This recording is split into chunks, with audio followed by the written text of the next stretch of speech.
Ang daming mga kwentong marites mga kababayan sa social media. Pati ako gustong idamay. Sige, share sa akin ang mga video ng mga social media influencer. Nagpapagang mga balita at pagtalakay sa mga isyu ng lipunan. Bulsa! Opinyon, banat at paglalantad sa katotohanan. Bulsa! What you see is what you get. You decide. Na nagpapalaga na po ng mga kwento na yung ating Pangulong BBM. Gumaganon daw po at may video pa. Yung akala po nila sa akin, yung taong madaling magpapaniwala sa kung ano-ano mga kwento na sinishare sa atin. Hindi man po ako ganon. Sabi ko baga sa inyo, close to 40 years akong journalist. Hindi ko mo sa ako kwinintuhan, maniniwala tayo agad-agad. May proper vetting po tayo sa kung ano-anong mga information na dumarating po sa atin. Di man po ako tulad ng mga fake news peddlers na naasunto na. Nadamay pati yung istasyon. Sabi ko sa inyo, college pa lang ako, second year college pa lang po ako, reporter na ako. At tumawag tayo ng iba-ibang mga positions sa mainstream media. Reporter, news writer, news director, chief announcer, production manager, hanggang station manager. Paano ninyo ako ma-i-influensya sa kung ano-ano mga chismis? Gusto ninyong siraan yung ating Pangulong Bongbong Marcos? Naniwala kayong kaya ninyo pang siraan yung pamilya Marcos? Tried and tested na po ang pamilya Marcos. Dumaan na sa apoy. Di ba? Sa pinakamatinding trial, lahat ng masasamang akusasyon itinapon na sa kanila. Magnanakaw, diktador, murderer, tax evader. Yung kaso nga po, 936 cases.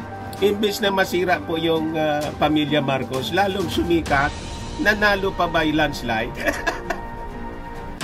Nakabalik mga kababayan sa posisyon yung pamilya Marcos. Tapos naniniwala kayo sa isyong pinalitaw una ni Maudigs na yung ating Pangulong Bongbong Marcos nagagamit ng tapos binubuhay ninyo ngayon. Naniniwala kayo na papatulan ng ating mga mamamayang Filipino? Kung may video kayo, this is my challenge, ilabas na ninyo. Hindi yung marites kayo ng marites, di ba? Ilabas ninyo. Dapat klarado yung mukha, Baka may hawak pa kayong sex video ng pamilya Marcos. Ilabas ninyo tulad ng yung kay Jimacol. Ilabas na ninyo kung may mga hawak kayong baho ng ating Pangulong Bongbong at kanyang pamilya para po magkaalaman na. Di ba? Ini yung kwento kayo ng kwento. Sige, share po mga kababayan sa messenger ko po, pati sa mga videos ko po. Sige, react ng mga ng mga marites. Asa pa kayo, napapatulan ko po yung ganyang mga kwento. Yung mga ifinail ng kaso sa pagnanakaw, kaso sa tax evasion, kaso sa human rights violation, mga pagpatay, hindi nga po nagtagumpay. Ito pang video daw, mga kababayan, na yung ating Pangulo ilabas na ninyo para pagkiestahan ng mga marites. Ang babaw naman ng pag-iisip ninyo. But before ko mga kababayan ibigay sa inyo yung full story, kasi other than that po, may reaction po si Super Ate tungkol sa unit team. Niya Mr. Maravillas yung sinabi ni Super Ate. Wala man daw silang problema. O di ba? Sila daw na mga principal. Wala man ang problema. Iparinig ko po sa inyo maya-maya. Yung mga nakapaligid man lang ang maiingay. Sila daw po. Wala man problema. Sabi ni Super Ate. Pero click subscribe mo na dito sa ating YouTube channel. And hit the notification bell para lagi kayo pong updated sa mga kaganapan dito sa ating bansa. At basagin natin yung mga kwentong marites po. Kasi alam mo po ninyo, this is a sinful world. Yung mga kasinungalingan, madaling paniwalaan. Kaysa sa katotohanan, di ba yung natura sa barangay? Pag magsabi ka ng totoong kwento, doon na sila. Pag chismis po, madaling kumalat po, parang apoy. Ganon ang natura po, because this is a sinful world. Biblical po yan. Yung mga tao, madali malason yung isipan. Like and share na rin po ninyo ng ating video. At huwag na rin po ninyo na skip yung ating mga commercial ads para tuloy-tuloy lang ang pag-unlad ng bagong Pilipinas. Ito po, i-play ko ito sa inyo. Wala man daw silang problema.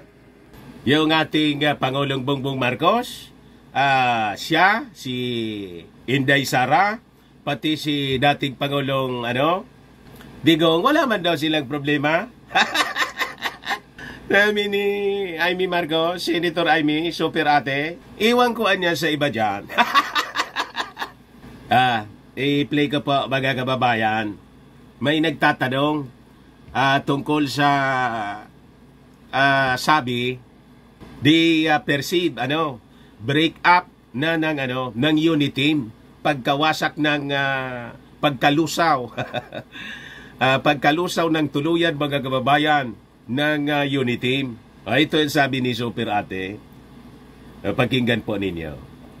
Sa gitna po ng gulo na nangyayari po sa politika, masasabi pa rin po natin na united pa rin yung unity. Yes, masasabi ko lang kung yung mga principal, yung kapatid ko, ako, si Vice President Sara, si PRRD, palagay ko hindi naman problematic. Yung iba na lang uulit dyan. Ewan ko na lang. Yung ibaan niya na nanggugulo dyan, iwan ko na lang. Pero kami niya, hindi naman kami problematic. Ni niya, Mr. Maravillas, naniniwala ka sa sinasabi ni Super Ate? Super Ate po siya. Sabi ko nga po mga kababayan, may special mission po si Super Ate. With their yung experience nilang malagim noong panahon ng kanyang tatay. Kaya si Super Ate po, sinisiguro niya na hindi na mauulit. Kaya yung mga perceived enemies nila sa politika, dinitikitan niya.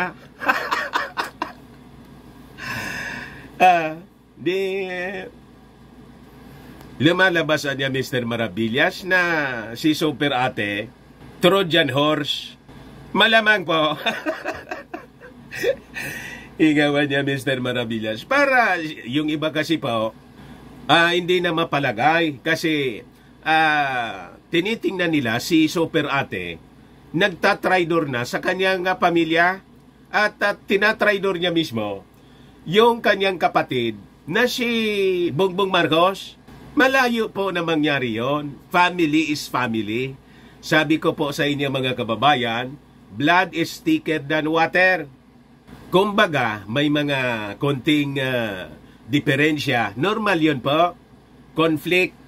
Yung mga hindi pagkakainintindihan sa family po. Normal yon. Lalo kung lahat sila nasa politika. At yung mga tinatawag natin na sibling rivalries. Normal man lang po yon. But ultimately, ang magdadamay-damay po, magdadamayan, yung magkakadugo, magkakapamilya. Tama pa? Sabi nga po mga kababayan ni Niccolo Machiavelli, keep your friends close, keep your enemies closer. Naintindihan ninyo ang papel ni Super Ate? Kaya hindi pa po nag-all out ng atake po yung mga Duterte, yung mag-ama. Ang kumbaga, tinutumbok nila si Martin Romualdez muna. Di ba?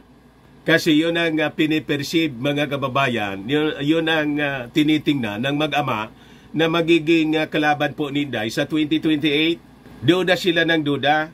Pero si Martin Romualdez po, wala man pong sinasabing plano. Yung mag-ama po, parang napatituluan na yung Palasyo Malacanang. Nang ibig sabihin, mga kababayan, kasi Vice President, kahit yung mga supporters po ni Inday, kasi niya, tumakbo ng Vice President. So, sunod niya niyan, yung uupo na siya bilang Pangulo. Siya na yung may karapatan lang na tumakbo sa pagka-Pangulo. O di karapatan niya, kumbaga. Pero karapatan din po ng bawat kwalipikadong Pilipino na tumakbo din sa pagka-Pangulo. Hindi lang po siya yung may karapatan. Kaya lang itong mga supporters po ni Inday, gusto na nga pong madaliin, may mga panawagan na mag-resign daw si President Bongbong Marcos. Ito po, sabi diyan. With the greatest respect to His Excellency President Ferdinand Romualdez Marcos Jr., please do what the majority of the Filipinos want. Step down and hand over your position to Sara Duterte Carpio and spare the Philippines from misery. Ayan ba? Yan ngayon yung mga pinapalaganap nila sa social media. Majority, may bilang kayo. Pagkita nga kayo ng numero, baka hindi nga kayo mag 1,000 o baka hindi kayo mag 100. Itong mga sige po ang marites sa social media. Tapos sasabihin ninyo, majority. Sabi ko sa inyo mga kababayan, wala itong pagkakaiba doon sa mga supporters ni Coricong. Palibasa itong grupo na mag-ama, mga dilawang DDS po sila. Ang partido po, PDP Laban. Ang PDP Laban po, partido ni Coricong. Dilawan. Kaya mag-isip sila po, dilaw. Mabrul ang gusto nilang pamamaraan. Ayaw nilang irespeto yung desisyon ng mamamayang Filipino. Tapos, ugali nilang mag-claim na sila yung majority. What? Paano kayong naging majority? Ano yung ebidensya ninyo? Anong katibayan ninyo? Magpakita kayo ng numero. Inapakalinaw yung numero po. 31 million bumoto kay President Bongbong Marcos. Kay Inday, 32 million plus. Bakit naging 32 million plus? Yung 31 million na bumoto kay President BBM, bumoto kay Inday. Yung excess na less than 1 million, kaya naging 32 million yung boto ni Inday, mga DDS yun. Hindi man bumoto kay kay BBM. You see? So ang ibig sabihin, minority lang ang mga DDS po. Very small percentage ng voting population po ang mga DDS. Maiingay lang po sila. Kasi nga po, yan ang brand ng mga dilawan. Kaya ang tawag ko sa kanila, dilawang DDS. Si Maudigs mismo, unang pasok sa politika, appointment ni Coricong po, Vice Mayor. I-research po ninyo. Tama? Asa pa kayo kung bakit ganun ang kanilang kultura. Yung hindi makapaghintay, mga kababayan, at matindi yung paniwala nila na sila lang yung mga mabubuting tao at mga magagaling. Ganun ang ugali ng mga dilawan. Yung entitlement po, matindi. So ang ginagawa nila ngayon ay palaganap sila ng mga fake news para lasunin yung isipan ng mga tao. At ini-invade nila pati yung aking yung ating YouTube channel. Gusto tayong impluwensyahan. Ito nga. Hi Brad, malala ang hinaharap ng ating sinusuportahan ng presidente. Maraming agam-agam na lumabas ngayon. May video daw na nagpopulboron si PBBM. If this is true, malaki ng kahihiyan ng bansa natin at masisira legacy ng Senior Marcos. Senator Amy is being pressured to speak out as she is aware of those accusations. Naniwala kayo sa ganun mga chismis? Magpakita kayo ng blatter report galing sa NBI or sa police na nagagamit ng pinagbabawal na gamot yung ating Pangulo. Hindi yung kwento-kwento kayo. At mag-file kayo ng asunto tulad ng ginawa ng mga dilawan noong panahon ni Senior Marcos. Nag-file sila human rights cases, nag-file sila ng tax evasion case, nag-file sila ng mga kasong pagnanakaw, 936 cases all throughout the world.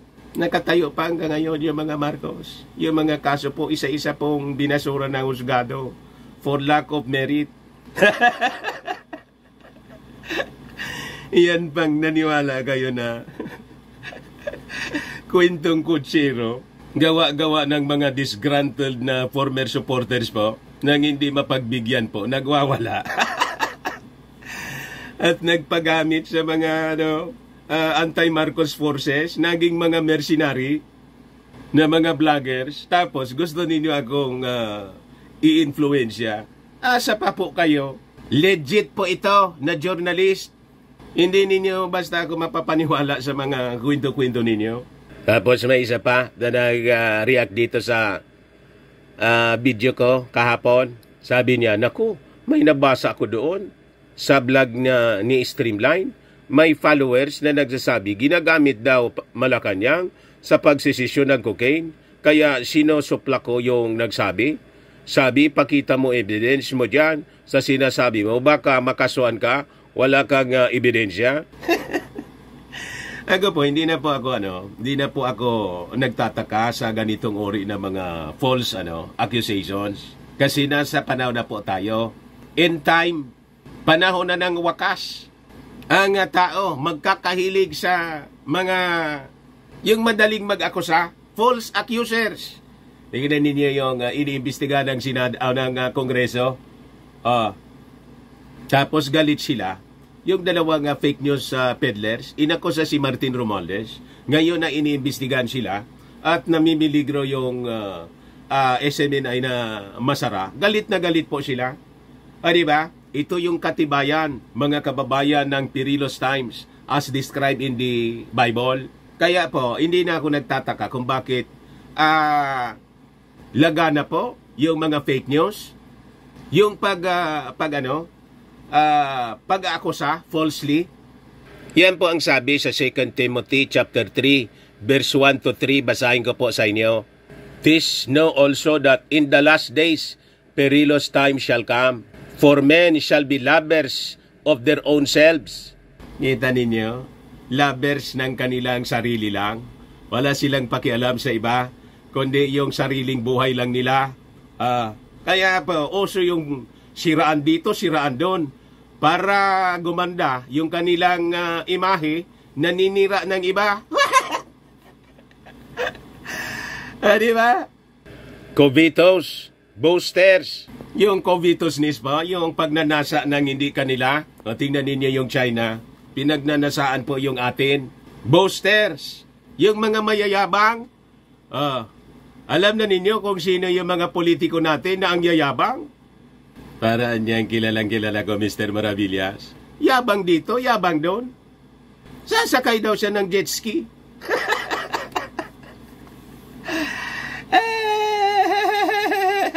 Di ba tama yung sinasabi po sa Bible? Proud, blasphemers. Kita ninyo, may kilala kayong leader na pati yung Diyos minumura. Pero maraming umanga po. Kung hindi uto-uto yung mga umaanga, anong tawag ninyo? Ano pa? Disobedient to parents, unthankful, unholy. Yung hindi marunong magpasalamat, mga kababayan, unthankful. May kilala kayong politiko, leader po ng ating bansa. Ikinampanya ni Martin Romualdez. Sumasalang na lang. Para magsalita, inaway. Pinagbalakan yung posisyon na matanggal mga kababayan sa pagka-Speaker of the House. Nang rumisbak si Martin, siyempre, he has to protect PBBM. Pinsan buo niya, kaya nga isa linagay as a Speaker of the House. Gustong plinanuhan po ni Hilo Garci. Ayun, nang tanggalin po, i-demote Tinawag pa mga kababayan si Martin Romualdez na tambalos-los. Ano ang tawag mo doon? Kung hindi ka wala ng utang na loob. Unthankful, mga kababayan. Unthankful, unholy, without natural affection. Truth breakers, false accusers. Ito na, mga kababayan. Yung akusa sila ng akusa. Yung buong kongreso, inakusa po na bulok. At tinakusahan si Martin Romualdez na winaldas ang 1.8 billion pesos. Ayun, napatunayan po na fake news pala. Rumisbak yung kongreso, galit na galit sila.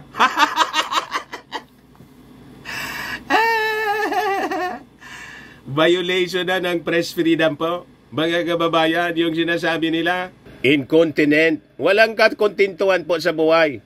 First, despisers of those that are good. Kita ninyo, galit sila sa mabuting ginagawa ng ating Pangulong Bongbong Marcos. Hindi man sila pinapatulan, hindi man sila pinapansin. Lalong nanggagalaiti po. You see? Ito na, mga kababayan, yung mga pro-China, nakadescribe dito, nalalabas ngayong mga huling panahon. Traitors, heady, high-minded, lovers of pleasures more than lovers of God. Lovers of pleasures, traidor. Di ba ang daming makapili ngayon po? The modern makapili. Ipinagpalit. Mga kababayan, yung kanyang bansa sa makukuha galing sa China na walang Diyos. China po, atheist country, communist. Tapos sasabihin nila, yung SMNI daw, mga kababayan, sabi ni Mau Diggs, ay siya lang lumalaban openly, matapang na kinokondina yung komunismo. What? Inakipag-collabs nga po sa communist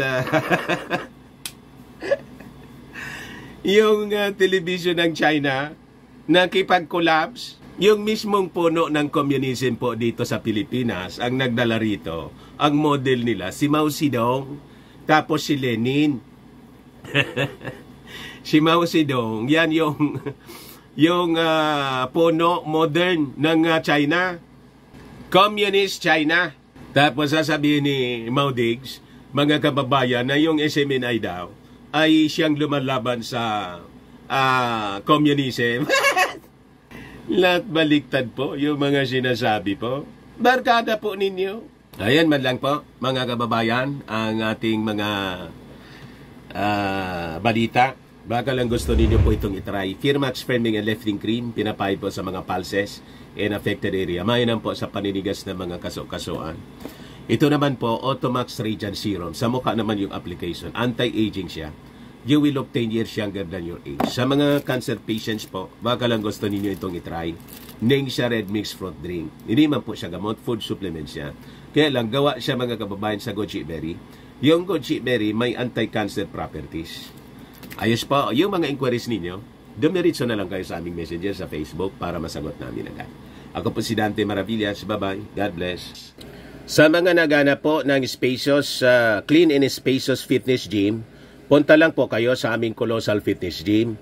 We also offer Grab car rental with our brand new 2023 model ng Toyota Innova. Also, we accept booking for those who are planning to travel via PAL, Cebu Pacific, and other airline companies, local and international. Kaya kahit saan po kayo gustong pumunta, mag-travel, magpabook sa eroplano, para kayo makamura, dito na kayo sa amin magpabook.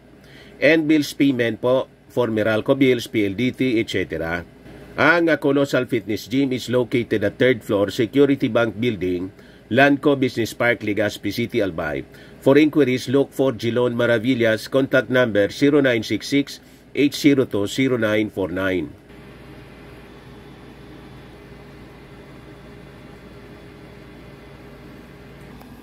Ayos pa, Mr. Maravillas. Ayos na ayos pa, mga kababayan.